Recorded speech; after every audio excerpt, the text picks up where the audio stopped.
Good morning. Welcome today. We are in Exodus chapter 17. We're going to try quickly to look at two events. The two events found in this chapter as we refer to it most commonly. Let me remind you that my name is Lee Moats. I'm the preacher for the Dexter Church of Christ in Dexter, Michigan. And if you are in our area, we would be honored, thrilled if you would come and join with us as we study and worship and give glory to God the Father through His Son Jesus. We meet at 8700, that's 8700 Jackson Road in Dexter, Michigan. 9:30 in the morning, Sunday morning, for Bible study, and then 10:30 for our worship time. And then we have a midweek study at 7 p.m. Let's read this first section. I'm going to read from the English Standard Version, and then we will see what we might be able to learn about it and then the other. Exodus chapter 17, verse 1. All the congregation of the people of Israel moved on from the wilderness of Sin by stages, according to the commandment of the Lord, and camped at Rephidim. But there was no water for the people to drink. Therefore the people quarreled with Moses and said, "Give us water to drink." And Moses said to them, "Why do you quarrel with me? Why do you test the Lord?" But the people thirsted there for water, and the people grumbled against Moses and said, "Why did you bring us up out of Egypt to kill us and our children and our livestock with thirst?" So Moses cried to the Lord, "What shall I do with this people? They are almost ready to stone me." And the Lord said to Moses, "Pass on before the people, taking with you some of the elders of Israel, and take in your hand the staff with which you struck the Nile, and go. Behold, I will stand before you there on the rock at Horeb, and you shall strike the rock, and the water shall come out of it, and the people will drink." And Moses did so in the sight of the elders of Israel. And he called the name of the place Massah and Meribah, because of the quarreling of the people of Israel, and because they tested the Lord by saying, "Is the Lord among us or not?" Okay. They are beginning to move, and this is giving us some of the accounts. Doesn't tell us all of the stages or the locations they move to as they go from the wilderness of Sin, or Sin, as I guess the Hebrew would pronounce it, Sin. And they do this according to the commandment of the Lord. God doesn't just put out a big speech and broadcast to all of their ears, but they know when they're supposed to move. They can look and they can see that cloud, that pillar or column of cloud during the day, and that pillar of cloud or column of pillar of fire, and column of fire at night. And they're wondering, is the Lord even with us? And they shouldn't have to ask that question. That pillar, whether it's the cloud by day or the fire by night, is the proof to them that God is with them, that God is there, that He's leading them. Good morning. And we find that they've ran into an issue. They go to Rephidim. We call it Rephidim. It's Rephidim. But there's no water for the people to drink. And the people thirst for water. They're desperate for water. I have no doubt that is truly the case. There's no water and people are longing for it. That is not the sin, is it? That's just stating a fact. The problem is they go to Moses and they demand that Moses supplies them with water. They don't believe God is with them. And they are so angry with Moses. It says they quarrel, and that's by quarreling, they're not just grumbling, okay? It's just not just murmuring and grumbling, although that's included in it. But they're complaining against Moses. They're complaining about Moses. And now they demand that Moses gives them water. You see, this is a test. And they're failing this test miserably. Has God given them any aid so far? The answer is yes. It is God that when they cried out, He sent Moses, and God, delivered them from the hands of the Egyptians. He used the plagues to do that. It is the Lord that when they did leave Egypt and they thought death was imminent, that opened the Red Sea for them to cross the Red Sea to safety. It is the Lord that when they reached a place that had water, but it was bad, gave them the means by which good water could be drank. It is the Lord who, when they complained about not having food, supplied them with manna and with quail. How quickly they forgot, and how quickly we forget the goodness of God. And so they're complaining to Moses, they're complaining about Moses, but really this is a lack of confidence, a lack of faith in the Lord Himself. Could they have gone in prayer and asked God for help? Oh, absolutely they could have. Would God have listened? Absolutely He would have. But instead, they'd rather complain. They've complained so far. They're going to spend some of this generation that we're looking at here, the older part of it, and I'm not saying that just because they're old, I'm saying because they just began to complain against Moses. That's their first reaction to anything that happens. You just brought us out here to die. And we need to be careful we do not become like them. These people could not even see God's goodness. They failed to recognize it. They failed to give Him credit.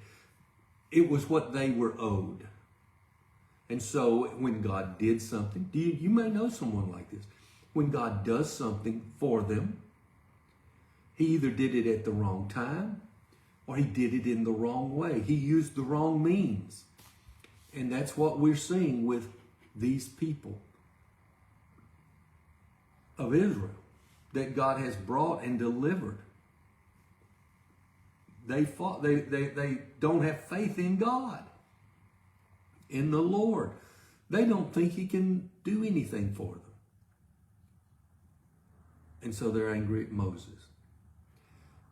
So Moses says, they're almost ready to stone me. What am I supposed to do with and about these people?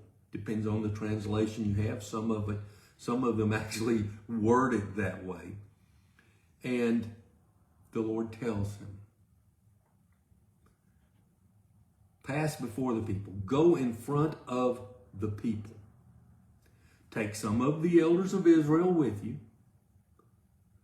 And take the staff that you struck the Nile with. Remember that staff at the burning bush when the Lord asked him, what's that in your hand? And Moses says, well, it's the staff.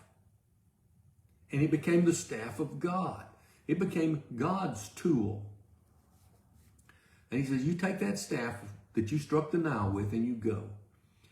I'm going to stand before you. I'm going to be there at the rock at Horeb. Some translations will say Sinai. And you shall strike the rock, and water will come out of it, and the people will drink. And so Moses did that. He takes some of the elders, they go to this area, this location, and it is referred to, this event is referred to in other places in the pages of the scripture. Deuteronomy chapter 8 and verse 15, in some of his departing or final words to Israel before they entered the promised land, Moses makes reference to this rock that water flowed from. About 1,000 years later, Nehemiah in chapter 9 talks about it in verse 15 and calls it the flinty rock. The psalmist over and over makes reference to it. Psalm 75, some 3 times, verses 15, 16, and 20. And again in Psalm 105 and Psalm 114. And then we read about it in the New Testament, a passage that I've mentioned several times, 1 Corinthians chapter 4, verses 1 through 4, talks about these things and the Lord being the rock. Isaiah chapter 48 and verse 21 talks about the rock and water flowing from it.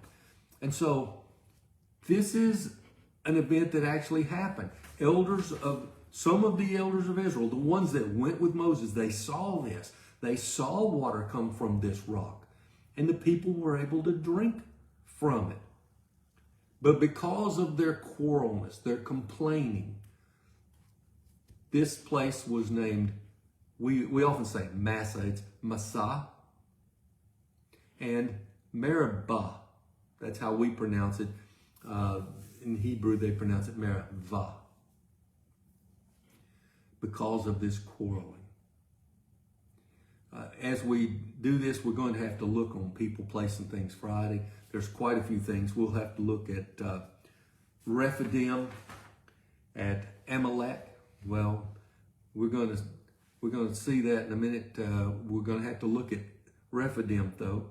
We're going to have to look at Massah and Meribah. What do those words mean? And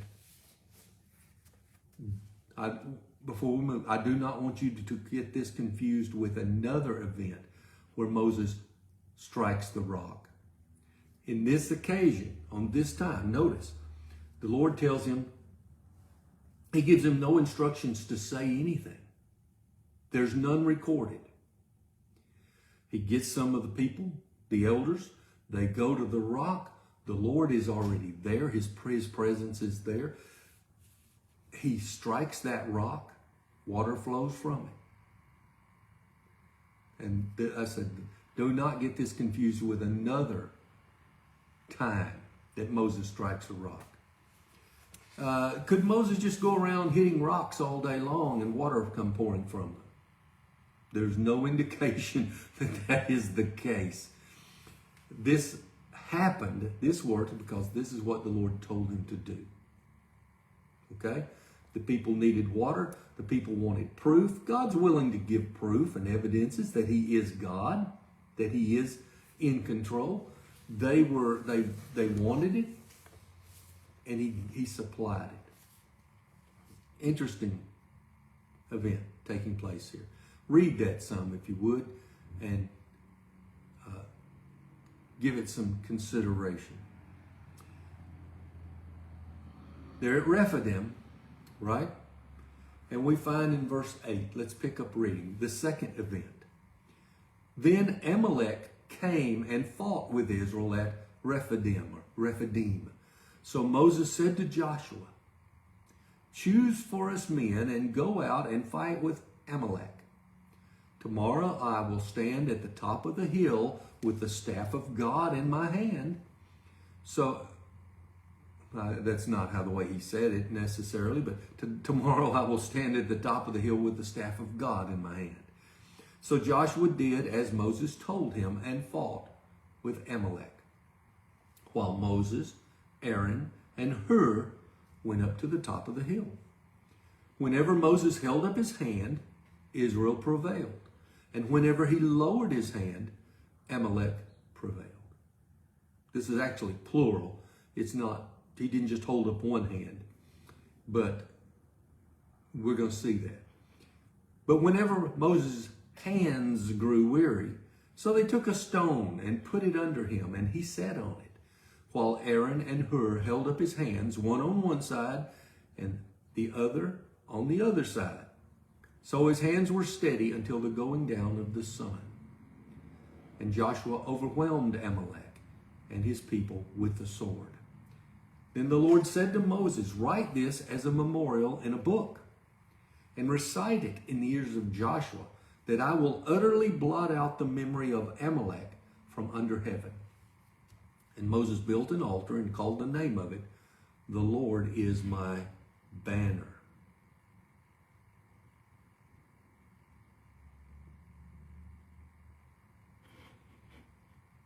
Saying, "A hand upon the throne of the Lord. The Lord will have war with Amalek from generation to generation." Okay? So we have verses 1 through 7 speaking of their complaining about water at Amalek, at Rephidim.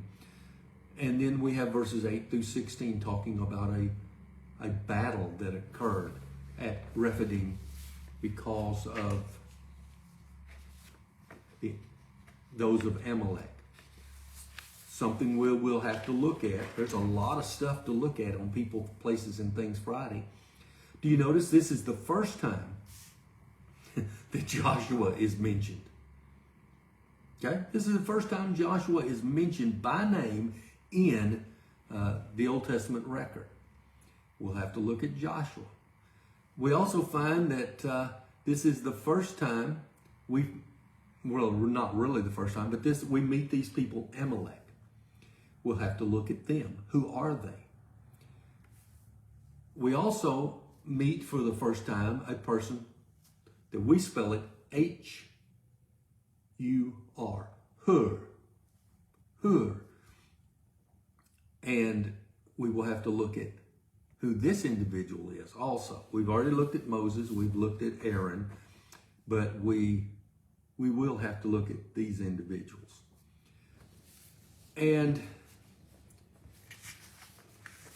do you notice Moses tells Joshua? So Joshua obviously is an important person already. We don't know how old he is. But we do know that Moses speaks to Joshua, has him gather some men. How many? We don't know. We're not told that. And their job is to go out and fight with Amalek. As you read it later in some of the English translations, these people will be called we'll pronounce it two ways: the Amalekites or the Amalekites. They're talking about the same people. Because of the number of syllables, sometimes the stress is different as the syllables go out. So they're just called Amalek here. We'll have to look at them. And while you go do that, I'm going to go stand at the top of the hill with the staff of God. Okay? The same staff, the same one that he had struck the rock with. I'm going to be up there and I'm going to stand on top of the hill. Joshua did what Moses told him to do. He gathered up men and he went and fought. And we find that Moses went up to the top of the hill, just as he said he would. Along with him were Aaron and Hur. Now, Israel was not a trained fighting force. They had been slaves. They did have some weapons that they had carried out of Egypt, part of the plunder, I'm suspecting. But we find that the battle kind of goes back and forth. When Moses was actually holding up, this translation says, holding up his hand, Israel prevailed. But when his hand came down, it lowered. Amalek prevailed. Now, some will think that this is Moses and he's got his hand in a praying position. But do you notice he's got the rod? or the staff, as many translations call it, in his hand. And you say, well, he's supposed to be standing there. Well, Moses got tired. He got tired of standing. And so they actually put a stone. Did that negate Moses? Was Moses wrong when he said, I'm going to stand, but now he's having to sit? Well, no. He's talking about his presence being there. Just as the Lord said, I'm going to stand on the rock. He didn't mean he was literally standing, but his presence was there on and at that rock. So Moses gets tired. His hands get tired. They've got this staff. Usually they were very heavy. You needed them for support to walk. You needed one. You could use it as a lever.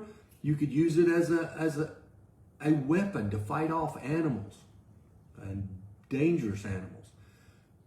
And so his hands could come down, and they would come down. In fact, I've suggested this to people in the past. I want you to do something very simple. I want you to, after our lesson is over, hit a little stopwatch. Take your phone, it's got a little stopwatch on it, and I want you to hold a pencil, right? What did I do with it? I'm not talking about anything long. This is just a little brown pencil. I want you just to hold a pencil. And I want you to hold it up above your head. 2 hands. That you can do that, right? This thing just weighs almost nothing. Just hold one up above your head. Hit for just a moment, reach over, hit the timer, and see how long you can hold it extended. And then you'll notice that your arms begin to come down. You have to sit down. That provides you with some more support. But at some point, your arms are going to keep coming down. You don't even have to have a pencil. Just try that with your hands. That's what Moses was going through. This is not a sign that Moses is just old and weak. This is a very difficult thing to do. Your arms are going to grow tired even when there's nothing in them. And so they put a stone up there for him to sit down on. And Moses, while he's there, Aaron and Hur stand on each side, and they keep holding his hands up. They provide support for him so that his hands will remain steady, stay up there. And Joshua overwhelmed Amalek. He defeated them. And his people with the sword. Did any in Israel die? Were any wounded? We're not told. Many believe no one died, that there were no injuries. I don't know that that's true or not. But I do know that those that were fighting, led in actual physical fighting with Joshua, and by Joshua, won. Now, which was more important? Let me ask a question. Which part was more important? That Joshua selected men and they took weapons down? Was that important? Yes, absolutely. Moses seemingly doing nothing by sitting on a rock and holding his hands up with a staff in it. Was that important? Yes. Well, were Aaron and Hur important? And I wonder if there were others that were, this takes place, seems to be most of the day this battle goes on. Were there others that brought water, that brought food, that brought things to wrap up and to bind up wounds? Very probably. Were they praying? Very probably. Calling upon God, the Lord, to bring them victory. In all of that, those were things people could and were expected to do. But the real victory came because the Lord was with them. and they were doing what was expected of them by the Lord, required of them by the Lord. And so they won. Moses recognizes that. The Lord gives instruction to Moses. Did Moses just come up with this on his own? No, because the Lord then speaks to Moses and has him write this as a memorial. This says in a book. Some translations will not necessarily call it a book, but a scroll. But he's to write this down. Did Moses know how to write? We hear people say, "Oh, the Egyptians were the Israelites were illiterate. They didn't have writings." Well, apparently they did, and Joshua could read it. People that were going to come after could read it and comprehend what the Lord had said. So this fallacy that Israel came out, they had no written script, that they didn't know how to write, they couldn't read. They did. The Lord knew they did. Moses could, and others could read it. So write this as a memorial in a book or on a scroll and recite it in the ears of Joshua, so that I will utterly blot out the memory of Amalek from under heaven. I want you to write this down, and I want you to say it and read it and remind Joshua of it. That I will blot out, I will wipe out, erase, some translations say, the very memory of Amalek. And Moses built an altar. And he called the name of the altar, "The Lord is my banner." We'll have to look at what that term is on People, Place, and Things Friday. Saying, "A hand upon the throne of the Lord. The Lord will have Amalek from generation to generation."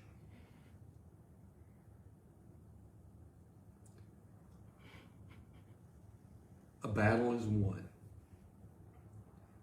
Glory to the Lord. You would think, for those that were involved in this battle, they were complaining about dying of thirst not too long before this, right? But now they have just, if they were willing to see it, they have just witnessed the power of God, this staff of God that Moses is holding up in his hands, and they could see that victory came while the staff was held up in a prominent position above them. And they could see that things got worse. The battle went the other way when it was lowered. It's a lot for us to think about. We've got quite a few things to talk about on People, Place, and Things Friday. I encourage you to look at this, to read it again, to pray about it, to think about it. Look up some of these words and these places and names. And you say, well, wait a minute, Moses built an altar. Why didn't Aaron do it? That's a question that could come up. Well, remember, at this point in time, there is no priesthood under the law of Moses, because there is no law of Moses yet. Moses is God's prophet. He is God's spokesperson. And so Moses doing this was not breaking the law, because the law has not yet come into effect. We're going to stop there. A lot of things to look at should the Lord bless us with a Friday. And until we get to meet again, may God bless you and yours. Thank you.